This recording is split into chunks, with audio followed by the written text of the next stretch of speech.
परिचय। अंकिता, हम सब जानते हैं कि कोशिका जीवन की संरचनात्मक तथा क्रियात्मक इकाई है। क्या तुम जानती हो कि इसका वास्तविक मतलब क्या है? इसका मतलब एक अकेली कोशिका जीवन के सभी मूलभूत कार्यों जैसे भोजन तथा श्वसन वाली गैसों का ग्रहण करना, श्वसन, उत्सर्जन आदि को संपन्न कर सकती है।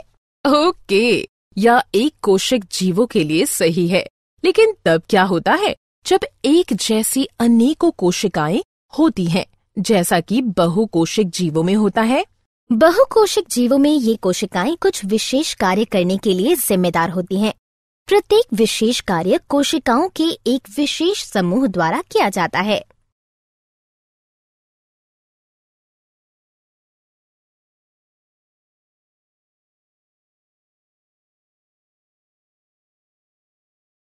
हाँ, मुझे याद है कि तंत्रिका कोशिकाएं मस्तिष्क से शरीर के सभी भागों में सूचनाएं ले जाती हैं।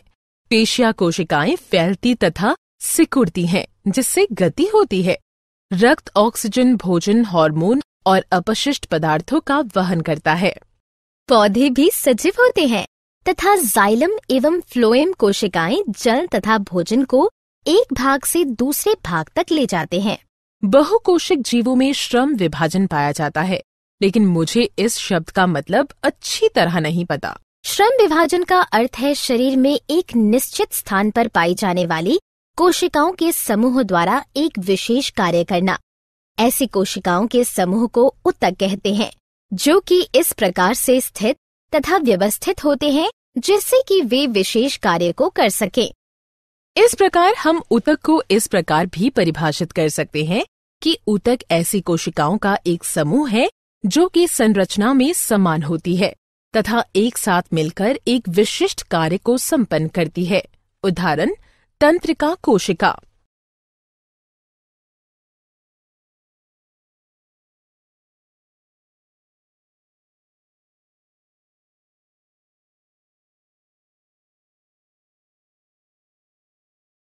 उद्देश्य। इस पाठ के अंत में आप निम्न करने में सक्षम हो जाएंगे: ऊतक को परिभाषित करना, ऊतक के प्रकारों को पहचानना, पादप तथा जंतु ऊतकों में अंतर को जानना, पादप ऊतकों को जानना, पादप ऊतकों के प्रकारों को जानना, विभज्योतक के गुणों को पहचानना, विभज्योतक के प्रकारों को जानना, विभज्योतक के कार्यों को जानना, स्थायी ऊतक के गुणों को पहचानना, स्थायी ऊतक के प्रकारों को जानना, स्थायी ऊतक के कार्यों को जानना।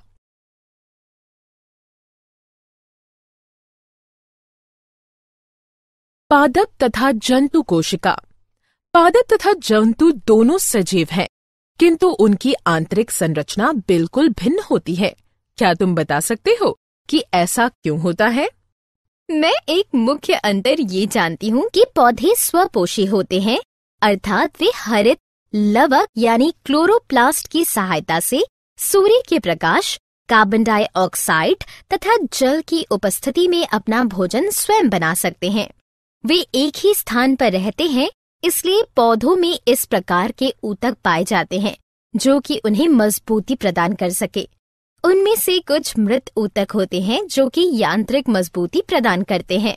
हाँ, मैं जानती हूँ कि जंतु परपोषी होते हैं तथा भोजन, साथी तथा आश्रय की खोज में उन्हें इधर उधर घूमना पड़ता है, इसलिए उन्हें पौधों की तुलना में अधिक ऊर्जा की आवश्यकता होती है। इस कारण से जंतुओं की अधिकतर ऊतक जीवित होते हैं। पौधों तथा जंतुओं के बीच उनकी वृद्धि के प्रतिरूप में एक मुख्य अंतर होता है। पौधों की वृद्धि कुछ क्षेत्रों में ही सीमित रहती है। हाँ, किंतु जंतुओं में उन स्थानों पर वृद्धि सीमित नहीं होती तथा इनमें वृद्धि नियमित रहती है। जंतुओं में ऊतक तंत्र का संरचनात्मक संगठन अधिक विशेषीकृत होता है।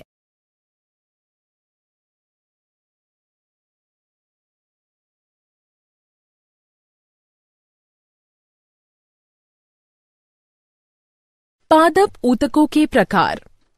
अंकिता, क्या तुम जानती हो कि ऊतकों की विभाजन क्षमता के आधार पर पादप ऊतक दो प्रकार के होते हैं? विभज्योतक तथा स्थायी ऊतक। ऐसे ऊतक जो कि लगातार विभाजित होते हैं तथा पौधों की लंबाई तथा परिधि में वृद्धि में सहायक होते हैं, उन्हें विभज्योतक कहते हैं। ये केवल पौधे की वृद्धि वाले क्षेत्रों में ही पाए जाते हैं। जबकि वे ऊतक जो कि विभज्योतक से बने होते हैं किंतु विभाजित होने की क्षमता खो देते हैं तथा अपना निश्चित आकार ले लेते हैं, उन्हें स्थायी ऊतक कहते हैं।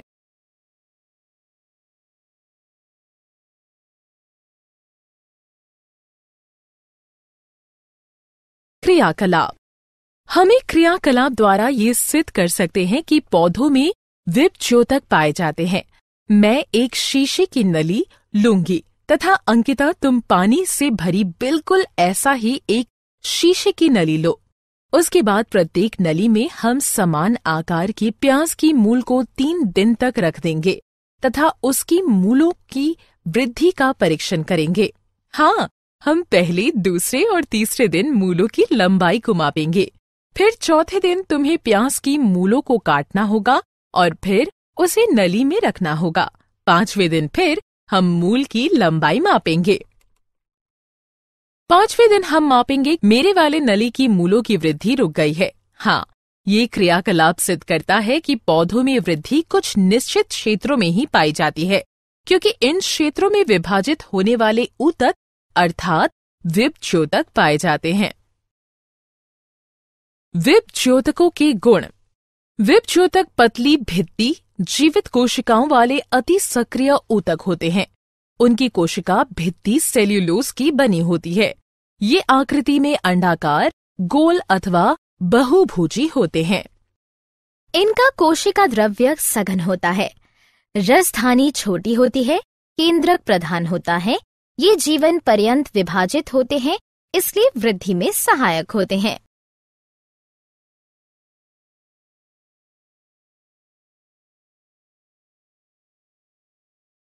विभज्योतकों के प्रकार। विभज्योतक की उपस्थिति वाले क्षेत्रों के आधार पर इन्हें शीर्षस्थ, पार्श्वीय तथा अंतर्विष्ट भागों से वर्गीकृत किया गया है। जड़ों तथा तनों की वृद्धि वाले भाग में पाए जाने वाले ऊतक शीर्षस्थ विभज्योतक कहलाते हैं।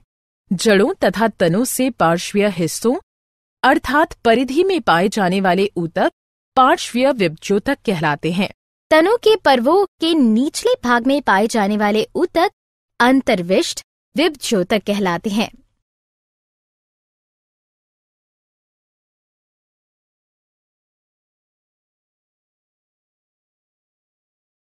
विभज्योतक के कार्य। विभज्योतकों का मुख्य कार्य लगातार नई कोशिकाओं का निर्माण करना है। जड़ों तथा तनों में बढ़ाव के कारण शीर्षस्थ विभज्योतक पौधे की वृद्धि करते हैं। ये वृद्धि प्राथमिक वृद्धि भी कहलाती है। पार्श्वीय विभज्योतक पौधे का व्यास बढ़ाते हैं। ये द्वितीयक वृद्धि भी कहलाती है। अंतर्विष्ट विभज्योतक अंगों की लंबाई में वृद्धि करते हैं। स्थायी ऊतक। कुछ समय पश्चात विभज्योतक विभाजित होने की अपनी क्षमता खो देते हैं तथा एक विशेष कार्य को संपन्न करते हैं एवं स्थायी ऊतक का निर्माण करते हैं। इस प्रक्रिया को विभेदीकरण कहते हैं। विभेदित विभज्योतक विभिन्न प्रकार के स्थायी ऊतक बनाते हैं। स्थायी ऊतकों के गुण। स्थायी ऊतकों में कोशिकाएं पतली या मोटी भित्ति वाली, जीवित या मृत तथा परिपक्व होती है। स्थायी ऊतकों की आकृति अंडाकार, गोल, बहुभुजाकार अथवा फाइबर की तरह लंबी होती है। इनमें अंतराकोशिक स्थान पाया जाता है। कोशिका द्रव्य रसधानी युक्त होता है, क्योंकि इसके अंदर विभाजन होने की क्षमता नहीं होती, अतः ये वृद्धि में सहायक नहीं है।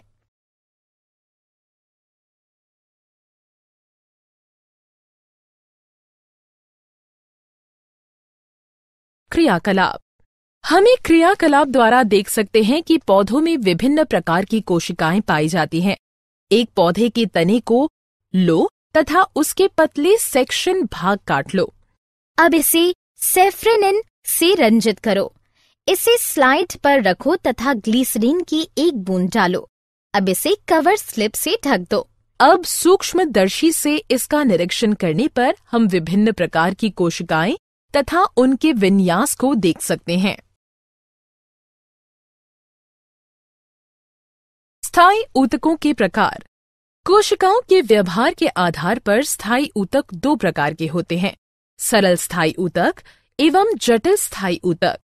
सरल स्थायी ऊतक उन कोशिकाओं के बने होते हैं जो कि कार्य तथा संरचना में समान होती है।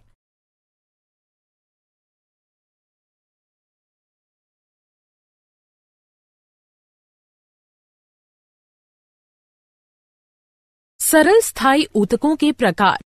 कोशिकाओं के व्यवहार के आधार पर सरल स्थायी ऊतक तीन प्रकार के होते हैं, पैरेन्काइमा, कॉलिन्काइमा तथा स्क्लेरेकाइमा।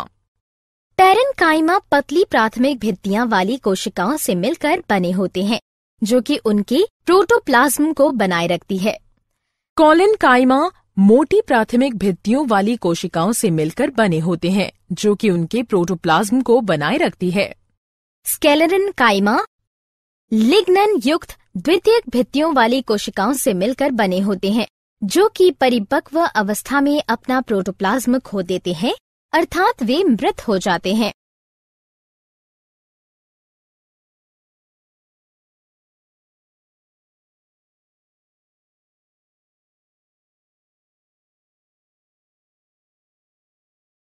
क्रियाकलाप। एक अन्य क्रियाकलाप द्वारा पत्ती की कोशिकाओं की विभिन्न परतों को हम देख सकते हैं। अंकिता, रियो की एक पत्ती लो। हाँ, मैंने रियो की एक पत्ती ले ली है। अब मुझे क्या करना चाहिए? अब इसे थोड़ा सा दबाव लगाकर तोड़ो। जब तुम इसको खींचते हो तो कटे हुए भाग से थोड़ा इसका गूदा या छिलका बाहर निकल आता है। मैंने इसका छिलका निकाल दिया है तथा इसे जल से भरी हुई पेट्री डिश में रख दिया है। हाँ, अब सैफरन इनकी कुछ बूंदें मिलाओ तथा 2 से 3 मिनट इंतजार करो। अब मैंने एक बूंद ग्लिसरीन की सहायता से इसे एक स्लाइड पर रख दिया है तथा इसे कवर स्लिप से ढक दिया है। जब तुम सूक्ष्मदर्शी की सहायता से इसका परीक्षण करोगे तो तुम्हें कोशिका की अनेक परतें दिखाई देंगी। कोशिका की सबसे बाह्य परत को एपिडर्मिस कहते हैं। ये साधारणतः कोशिकाओं की एकल परत से बनी होती है। एपिडर्मिस की बाह्य तथा बराबर वाली भित्तियां आंतरिक भित्तियों के मुकाबले अधिक मोटी होती है। सभी पौधों की पूरी सतह पर एपिडर्मिस पाई जाती है। ये जल हानि के विरुद्ध यांत्रिक आघात तथा परिजीवी कवक के प्रवेश से पौधों के सभी भागों की रक्षा करती है। पत्ती की एपिडर्मिस में छोटे छोटे छिद्र होते हैं जिन्हें स्टोमेटा कहते हैं। स्टोमेटा के 2 वृक्क के आकार की कोशिकाएं घेरे रहती हैं जिन्हें रक्षी कोशिकाएं कहते हैं। ये कोशिकाएं वातावरण से गैसों के आदान प्रदान तथा वाष्पोत्सर्जन में सहायक होता है।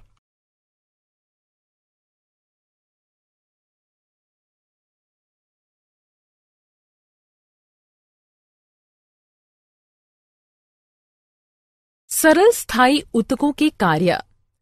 पैरेन्काइमा एक संचय ऊतक की भांति व्यवहार करता है।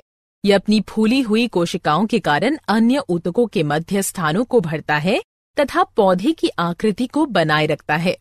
ये भोजन को संचित करता है तथा उनका स्वांगीकरण भी करता है।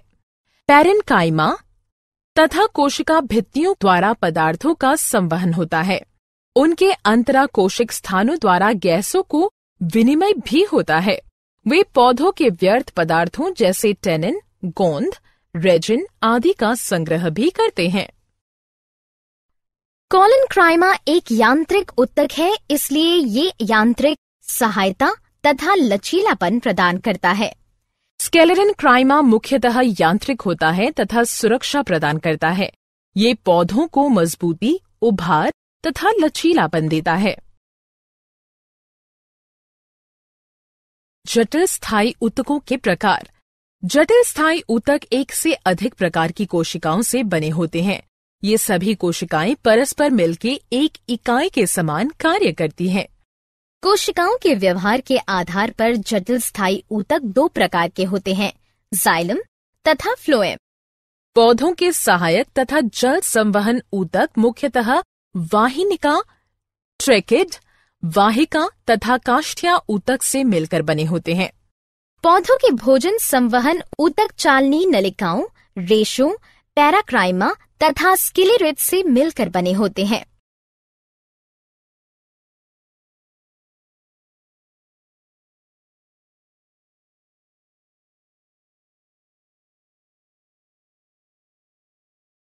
जटिल स्थायी ऊतकों के कार्य। जाइलम का मुख्य कार्य जड़ों से पौधों के अन्य मुख्य भागों तक जल तथा खनिज लवणों का ऊर्ध्वाधर संवहन करना होता है। फ्लोएम पत्तियों द्वारा प्रकाश संश्लेषण द्वारा निर्मित भोज्य पदार्थों को संचित अंगों तथा बाद में पौधों के वृद्धि वाले क्षेत्रों तक पहुंचाता है।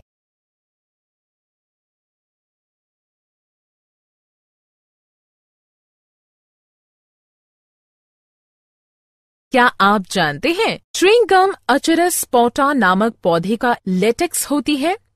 पादप जगत के स्केलेटन काइमा के अंदर सबसे लंबी कोशिकाएं पाई जाती हैं। वाणिज्यिक कॉर्क ओक नामक पौधे से प्राप्त की जाती है। एक बीजपत्री पौधे जैसे घास में रक्षी कोशिकाएं डंबल के आकार की होती हैं।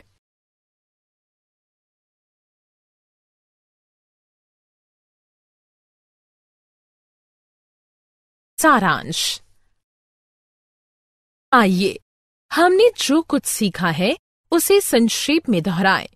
ऊतक ऐसी कोशिकाओं का एक समूह है जो कि रचना तथा कार्य में समान होती है। पादप ऊतक मुख्यतः दो प्रकार के होते हैं, विभज्योतक तथा स्थायी ऊतक।